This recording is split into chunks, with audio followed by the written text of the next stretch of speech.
హరిహర క్షేత్రానికి స్వాగతం.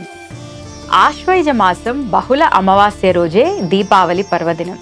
ద్వాపర యుగంలో నరక చతుర్దశి నాడు నరకాసురుడి సంహారం తర్వాత మరుసటి రోజు ప్రజలంతా సంతోషంగా దీపాలు వెలిగించి ఈ దీపావళి పండుగని జరుపుకుంటారు. త్రేతాయుగంలో శ్రీరామచంద్రుడు సీతతో కలిసి 14 సంవత్సరాలు వనవాసం పూర్తి చేసుకుని తిరిగి అయోధ్యకి చేరిన సందర్భంగా దీపావళి జరుపుకుంటారని పురాణాల్లో పేర్కొన్నారు. దీపావళి రోజున తలస్నానం ఆచరించి కొత్త బట్టలు ధరించి లక్ష్మీదేవిని పూజించాలి. లక్ష్మీదేవికి నువ్వుల నూనె అంటే ఎంతో ప్రియం.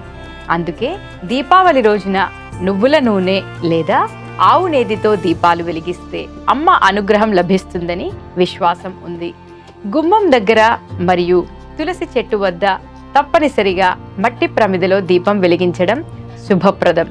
ముఖ్యంగా ప్రదోష సమయంలో లక్ష్మీదేవిని పూజిస్తారు. ఈ రోజున ధనలక్ష్మీదేవిని ఆరాధిస్తే ధనం, ధాన్యం, అష్టైశ్వర్యాలు సిద్ధిస్తాయని నమ్మకం.